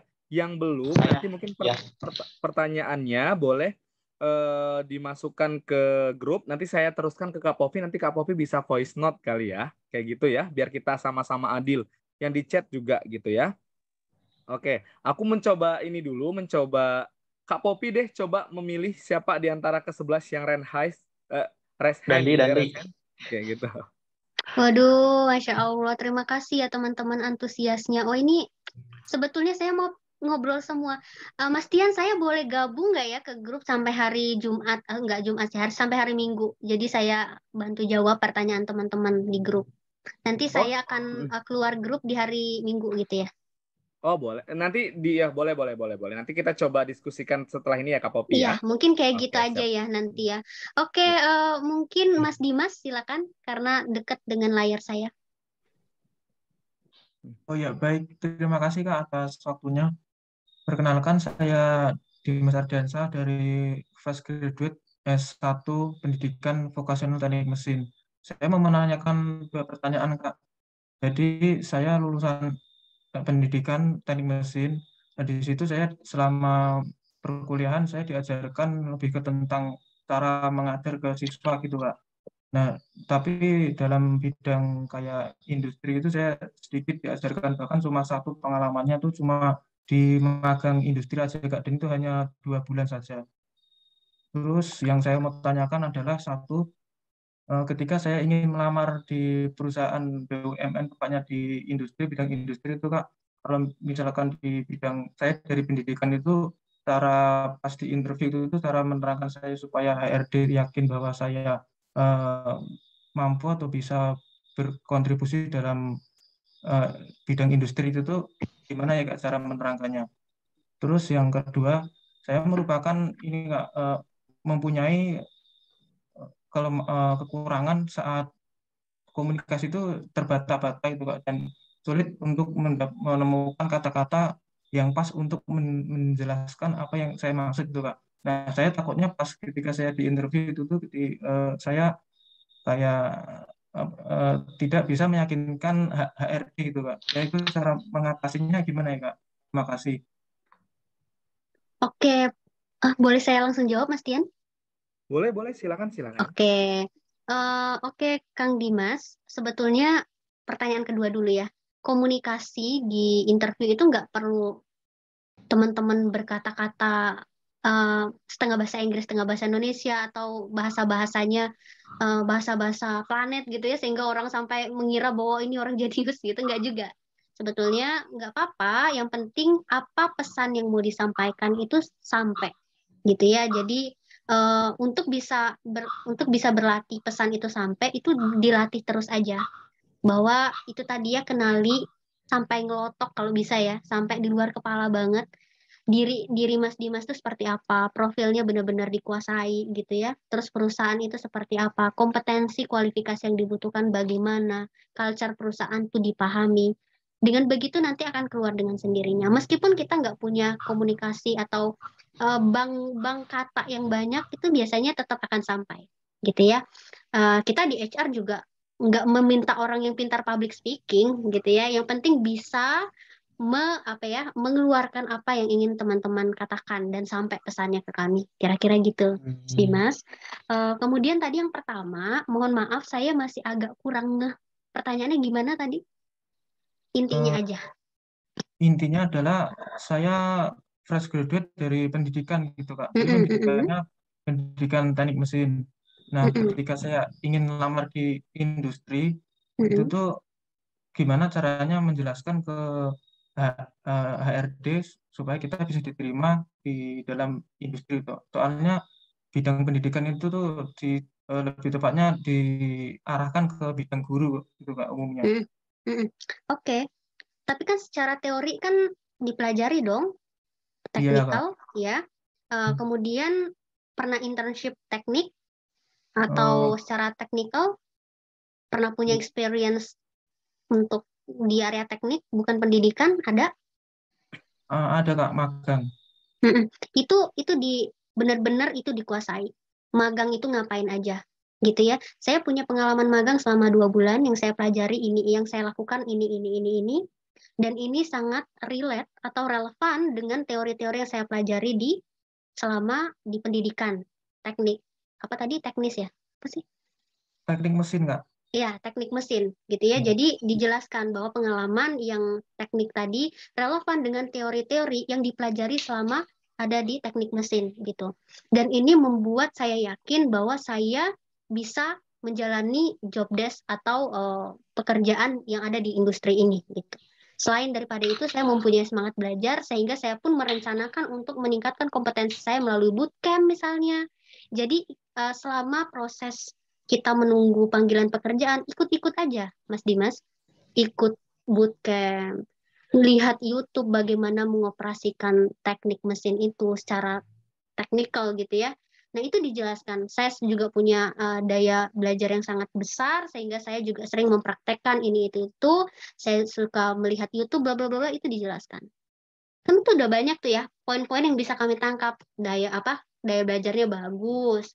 Dia bisa menghubungkan internship dia ke teori pelajaran dia gitu ya. Jadi nggak harus kita menjelaskan benar-benar praktek itu nggak harus gitu. Itu ya Mas Dimas, nanti untuk mau lebih jelas Japri aja ya. Oh iya, baik. Terima kasih, Kak. Sama-sama, semoga menjawab ya. Oke, siap. Terima kasih ya Kak Popi ya. Sebentar, Dandi, saya Kak. Dandi. Oke. Tuh Kak Popi katanya ada pertanyaan satu lagi. Boleh? Dandi. Tadi ada Ya, permintaan boleh. Dandi atau dari siapa? Boleh. Dandi Permana. Ya. Oke. Dandi, terima kasih ya Iya. sudah sangat aktif ya. Tapi izin Aduh. untuk kita kasih kesempatan yang lain ya. Baik. Nanti Dandi boleh banget japri saya ya. Baik. Terima Di kasih, Kak. sini yang open cam, yang deket. Teman-teman yang nggak ditunjuk bukan berarti ini ya. Nggak saya kasih kesempatan, jadi boleh japri. Oke, untuk sekali lagi ya, sembari Mbak Popi melihat muka-muka kalian dan partisipasi, boleh open cam nanti biar penilaian yang 3 orangnya biar full dari Kak Popi untuk memilih siapa yang dapat gitu ya. Virginia ya, boleh. Satu orang ya, boleh. Virginia Mamuaja ya. Gitu. Iya. Silakan. Makasih Kak Povi dan Kak Tian atas kesempatannya. Saya ingin bertanya, sebenarnya tadi sudah diketik ya di chat, tapi di apa saja di sini. Pertanyaannya adalah, apakah perbedaan jurusan dari SMK dan perkuliahan itu mengefekkah di penilaian jika pada saat interview HR, apakah itu termasuk dalam penilaian? Soalnya saya pun sendiri ya, SMK itu jurusannya kesehatan, dan pada saat kuliah jurusan saya tuh di administrasi bisnis yang jaraknya itu sangat beda jauh. Apakah itu termasuk pada penilaian juga atau bagaimana? Terima kasih. Biasanya, terima kasih ya Virginia. Biasanya kita akan lihat di pendidikan terakhir. Di pendidikan terakhir, Virginia tadi S1-nya apa? Administrasi bisnis. Administrasi bisnis. Mau misalnya apply ke role apa? Ke jabatan apa? Maunya sih masuk di bagian frontliner. Iya, itu cocok kan? Jadi sebetulnya gini tipsnya Virginia. Kalau misalnya Virginia mau daftar ke role yang relevan dengan S1, maka pakai pengalaman selama S1. Tapi kalau misalnya Virginia mau daftar ke jurusan atau posisi atau jabatan yang relevan dengan SMK, maka kuatkan pengalaman di SMK. Karena sekarang perusahaan-perusahaan itu sebetulnya, kalau memang di pemerintahan sama BUMN memang ada kualifikasi pendidikan minimal ya, biasanya S1 gitu ya, atau D3. Tapi kalau misalnya di perusahaan-perusahaan lain, biasanya kita juga punya sistem untuk menghitung SMK sama S1 ini biar setara. Jadi SMK harus punya pengalaman minimal 3 tahun atau sampai 5 tahun supaya dia bisa setara dengan fresh graduate gitu. Jadi sebetulnya bisa aman. Jadi tinggal disesuaikan saja posisi apa yang mau dilamar.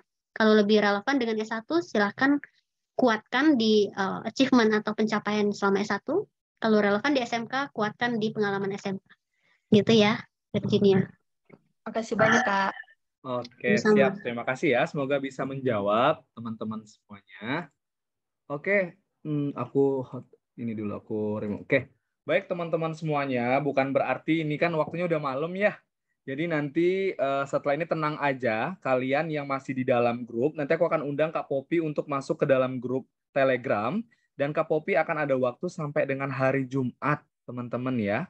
Atau hari Sabtu deh, hari Sabtu. Setelah itu silakan pertanyaan-pertanyaan kalian share-lah di grup gitu ya. Tapi apakah nanti Ibu Popi nggak mengganggu kegiatan? Seperti itu? Saya berangkat ke Jambi hari Sabtu, hari Minggu saya ada ngisi acara, jadi kemungkinan saya izin sampai hari Sabtu ya untuk bisa berkomunikasi kepada teman-teman ya. Oke. Jadi Ibu Popi ini jadwalnya dari Jambi, nanti dia ke Bandung. Sudah itu kemana, Bu? Ke Medan ya? Sebentar ke Singapura, baru ke Bandung. Ke Medan, Nah, sorry. iya, jadi padat banget. Jadi ini saya kasih Ibu Popi juga udah memberikan kesempatan kita sampai dengan hari Sabtu, teman-teman ya. Buat Kak Aflin, buat Kak Reza, buat Dandi ya, buat Kak Dinda, buat Dinda Karunisa, dan buat Fauziah Nur Rahman dan semua yang udah bertanya. Saya izinkan kalian bertanya di dalam grup. Kasih kesempatan, nanti Ibu Popi bisa pakai voice note, bisa pakai chat juga gitu ya. Dan juga nanti untuk 3 orang peserta yang dapat coaching khusus ya. Kalau malam ini kan kita masih berdasarkan sedikit teori ya. Tetapi nanti insya Allah ya Bu Popi ya, di 3 orang nanti kita akan coaching benar-benar memang fokus kepada Ibu Popi. Nanti kepertiganya itu paling lambat besok kita akan umumkan. Nanti kita akan diskusikan siapakah pemenangnya seperti itu ya. Dan tapi saya senang banget nih Bu Popi sampai dengan akhir ini konstan para partisipan yang ikut gitu ya. Jadi itu dari 150, 155 sampai tadi 160 juga sampai hari ini tuh konstan banget dan perhatian mereka ini menunjukkan bahwa 143 orang yang ada di sini terakhir ini memang merupakan mereka yang benar-benar ingin masuk BUMN ataupun perusahaan-perusahaan terbaik versi mereka nantinya. Amin ya robbal alamin. Ya, nanti mudah-mudahan kita bisa sama-sama belajar ya di sini ya. Saya dan Ibu Povi itu tipikal orang yang tidak mau dianggap senior ataupun saya adalah yang berpengalaman, tapi kita sama-sama belajar gitu ya. Setelah itu, nah mungkin setelah ini saya ingin mengingatkan juga setelah kelas interview ini kita ada kelas berikutnya yang keempat adalah kelasnya tuh lucu judulnya ya. Sebenarnya apa yang interview lihat? Psikolog lihat. Sebenarnya apa yang psikolog lihat ya? Nanti aku juga akan ajak temanku, dia merupakan salah seorang psikolog juga ya, teman-teman jangan sampai kalian skip kan kelas itu. Dan juga di terakhir nanti aku juga bawa temanku yang memang Pertamina sekarang penempatan di Lubriken Jawa Timur dan dia akan membahas tentang TKD dan TKB ya. Kira-kira kenapa sih TOEFL harus diulang lagi di TKB kayak gitu. Nanti kita belajar kayak gitu ya. Dan kira-kira seperti apa soal-soalnya. Nah, sebelum kita tutup saya ingin mendengarkan closing statement dari Ibu Povi untuk penyemangat bagi teman-teman yang ada di sini. Silakan Ibu Povi. Teman-teman, proses kita mencari tempat pekerjaan yang paling ideal menurut kita itu adalah hanya sebuah proses gitu ya. Jadi habiskan jatah gagalnya, habiskan proses capeknya gitu ya, sampai nanti teman-teman betul-betul dapat momen di mana ini nih hasil terbaik dari semua usaha. Jangan pernah menyerah karena yang bisa bantu teman-teman untuk sampai di titik sukses menurut teman-teman itu teman-teman sendiri. Semangat, dan kalau memang berkenan boleh share atau testimoni dari malam hari ini, boleh tag Instagram saya di Povi Putri Utami dan tag juga Instagramnya Mas Tian gitu ya. Nanti juga saya akan coba lihat dari testimoni itu dan barangkali juga bukan hanya 3 tiket ya yang akan saya kasih, bisa jadi juga nanti lebih dari 3 tiket gitu. Saya akan lihat dari testimoni di Instagram juga gitu ya, dan kita bisa mutualan dan kita bisa saling berdiskusi juga di sosial media. Seperti itu ya teman-teman, terima kasih banyak kesempatannya semuanya, Mas Tian juga, sukses semuanya, sampai jumpa di grup ya. Assalamualaikum warahmatullahi wabarakatuh. Oke, waalaikumsalam warahmatullahi wabarakatuh. Dan sedikit menambahkan motivasi buat kalian semua ya.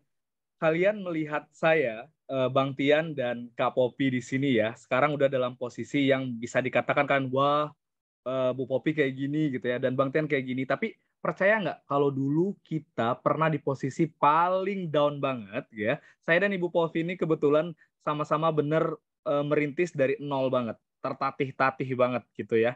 Bener-bener kosong. Mungkin pertanyaan saya sama kayak Kak Dimas. Saya jurusan pendidikan, tapi gimana ya biar bisa dapat bisa lulus? Sama pertanyaannya juga. Tetapi kenapa? Kita adalah sama-sama 2 orang pemimpi ya, Ibu Popi ya. Kalau dulu Ibu Popi alurnya tuh dia ke Chiang Mai, ke Chiang Rai perginya gitu ya. Chiang Mai, dia tuh ke ke Kamboja untuk pendidikan, saya beralih ke Malaysia dan sekitarnya gitu ya. Dan kita sempat beberapa kali down bareng, dan kalian pokoknya jangan pernah putus asa ya. Ini adalah proses.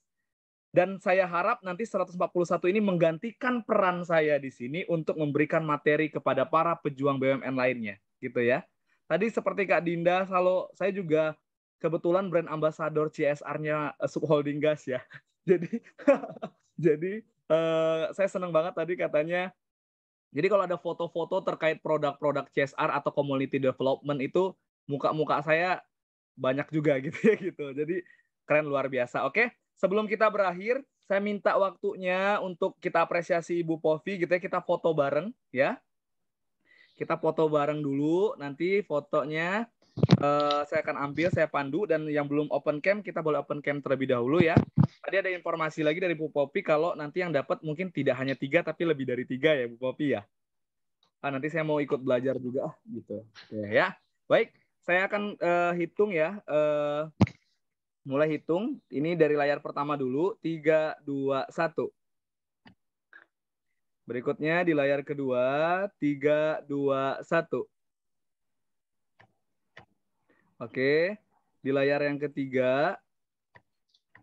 Oke, layar yang selanjutnya. Sebentar ya, agak sedikit lama nih karena banyak layarnya. Oke. Oke, baik. Sebelum kita menutup ini, saya Ristian Januari ingin mengucapkan terima kasih banyak kepada Ibu Povi Putri Utami yang sudah menyempatkan waktunya di tengah kesibukan yang sangat luar biasa ya. Dan juga ada banyak beberapa ide dan juga kesempatan yang akan diberikan kepada teman-teman saya sini, brother sister nih Bu. Ini brother sister saya semua yang ada di sini. Terima kasih banyak atas kesempatannya. Dan kita doakan semoga Ibu Povi nanti ke depannya semakin sukses ya, teman-teman sekalian ya. Amin. Iya, amin. Selain dia akan ikut di mana Pak Ridwan Kamil pergi, dia juga akan berkeliling dunia lagi untuk memberikan pengajaran ya. Semoga sukses terus buat Ibu Povi. Terima kasih banyak. Terima kasih banyak. Dan kita akhiri pertemuan malam ini. Sampai bertemu di pertemuan berikutnya. Saya tutup. Wassalamualaikum warahmatullahi wabarakatuh. Dan selamat malam semuanya. Waalaikumsalam. Waalaikumsalam. Terima kasih. Sukses selalu. Terima kasih ilmunya malam ini. Sama-sama. Sukses selalu, Bu Povi.